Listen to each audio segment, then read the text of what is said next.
नमस्कार दोस्तों, श्रावण मास के सोमवार व्रत की विधि और कथा का श्रवण करते हैं। श्रावण मास के सोमवार का व्रत कथा करने वाली महिलाओं को चाहिए कि वे प्रातः काल 4 बजे निद्रा को त्याग दें, शौचादि से निवृत्त होकर स्नान से निवृत्त हो जाएं, स्वच्छ वस्त्र धारण करें, फिर अपने कमरे में उत्तर दिशा की ओर आम की लकड़ी का सिंहासन यानी कि पीढ़ा जल से धोकर स्थापित करें। सिंहासन पर नीले वस्त्र बिछाकर शिवलिंग अथवा भगवान शिव को परिवार सहित स्थापित करें। उसके बाद कुसा या काले कंबल के ऊपर बैठकर धूप दीप जलाकर सोमवार व्रत की कथा का श्रवण करें। उसके बाद भगवान शिव की आरती करें। उस दिन केवल रात्रि 8 बजे फलाहार करें। अन्न या नमक भूल से भी नहीं खाएं। ब्रह्मचर्य का अच्छी तरह से पालन करें। रात्रि काल जमीन पर स्वच्छ आसन बिछाकर शयन करें। सोमवार की सुबह अर्थात मंगलवार के दिन प्रातः काल स्नान से पवित्र होकर भगवान शिव की पंचोपचार विधि से पूजा करें, स्तोत्र करें, आरती करें। उसके बाद 3 या 5 ब्राह्मण को भोजन करावें। आपको बता दें कि अगर आप ब्राह्मण को भोजन नहीं करा पा रहे हैं तो कुछ जो सीधा निकाला जाता है, जैसे कि किसी पंडित के लिए, उस तरह से आप कुछ सीधा और उसके साथ कुछ पैसे यानी 11-21 जैसे आपके सामर्थ्य हो उसको निकाल दें, फिर स्वयं भोजन करें। उपरोक्त विधि से किया गया श्रावण सोमवार का व्रत करने से भगवान समस्त मनोकामनाओं की पूर्ति कर देते हैं। अब आइए सोमवार व्रत की कथा का श्रवण करते हैं। पूर्व काल में एक नगर में एक वृद्धा रहती थी।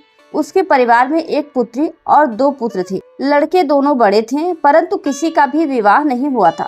लड़की भी विवाह योग्य हो गई थी। वह वृद्धा स्त्री परम धार्मिक प्रवृत्ति की थी। उसके निवास स्थान के पास भगवान शिव का एक शिवालय था, जिसमें एक साधु रहता था और वह भगवान शिव का परम भक्त था। वृद्धा स्त्री भी प्रतिदिन स्नान से पवित्र होकर मंदिर जाया करती थी। एक दिन वृद्धा अपने पुत्र और पुत्री को भी मंदिर ले गई। पूजा करने के बाद वृद्धा साधु बाबा को आशीर्वाद देने के लिए बोली। उसने कहा, साधु बाबा, हमारे बच्चों को आशीर्वाद दे दीजिए। साधु ने लड़कों को बहुत से आशीर्वाद दिए, परंतु लड़की को आशीर्वाद नहीं दिया। वृद्धा ने साधु से हैरान होकर नम्रता पूर्वक पूछा, हे महात्मा, आपने लड़कों को तो आशीर्वाद दे दिया, परंतु मेरी इस प्यारी बेटी को आशीर्वाद क्यों नहीं दिया? साधु ने कहा, मैं इस बच्ची को आशीर्वाद नहीं दे सकता, क्योंकि इसके भाग्य में सुहाग का सुख नहीं है। इस पर वृद्धा स्त्री बोली, हे बाबा, कृपया मुझे वह उपाय बताएं जिससे हमारी पुत्री को सुहाग की प्राप्ति हो। साधु ने कहा, एक उपाय है, परंतु उपाय अत्यंत कठिन है। यहाँ से 7 समुद्र पार एक रमणीक नगर में सोमपत्ती नाम की एक स्त्री रहती है, जिसके 100 पुत्र हैं। यह बालिका वहाँ जाकर अपनी सेवा से उस स्त्री को प्रसन्न करे। अगर वह प्रसन्न हो गई तो वह अवश्य ही सुहाग प्राप्ति का आशीर्वाद दे देगी।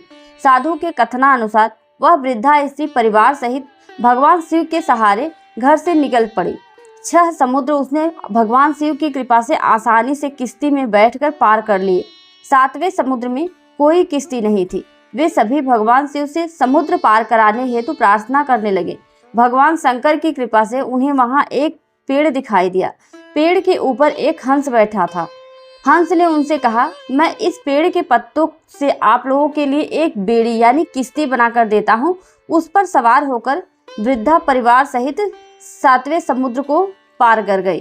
थोड़ी दूर चलने पर वे एक रमणीक नगर में पहुंची। वहां पर उन्होंने सोमपत्ती को देखा, उसके 100 पुत्रों को भी देखा और बहुओं को भी देखा।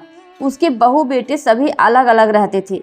वे सभी सोमपत्ती के घर के पास छुप कर रहने लगे, यानी कि वृद्धा स्त्री और उसके बच्चे और बेटी सोमपत्ती के घर के पास छुप कर रहने लगे। भक्तिन सोमपत्ती रोज प्रातःकाल स्नान करने हेतु नदी के तट पर जाया करती थी। तो वह लड़की चुपचाप उसके घर में पीछे से जाती और घर का झाड़ू, पोछा, चौका, बर्तन आदि साफ करके वापस आ जाया करती थी।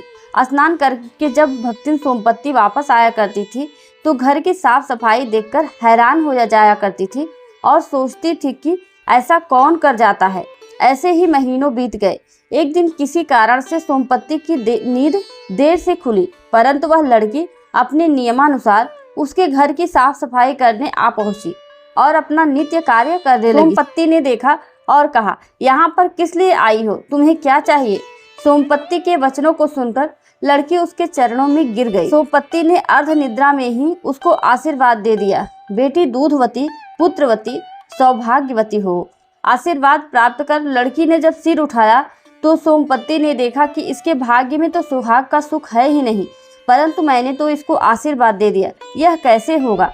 सोमपत्ति अभी सोच ही रही थी कि लड़की की माँ व भाई सभी वहां आ गए। सभी सोमपत्ति से प्रार्थना करने लगे, हे माँ, अब आप ही इसकी माँ हैं। भक्तिन सोमपत्ति ने कहा, ठीक है, मगर इस श्रावण मास में आने वाले सभी सोमवार को भगवान शिव का पूजन व व्रत करें तो इसकी सभी मनोकामना पूरी होगी। आप लोग भी इसके लिए श्रावण के प्रथम सोमवार को लड़का देखना, दूसरे सोमवार को सगाई करना और तीसरे सोमवार को साहे चिट्ठी भेजना, चौथे सोमवार को बारात मंगवाना और जैसे ही लड़का लग्न मंडप में बैठेगा उसी समय वह मृत्यु तुल्य अवस्था में आ जाएगा। सभी रोने लगेंगे, परंतु आप लोग घबराना नहीं, हमें याद कर लेना, सब ठीक हो जाएगा। सभी सोमपत्ति माँ से वरदान प्राप्त कर घर वापस आ गए।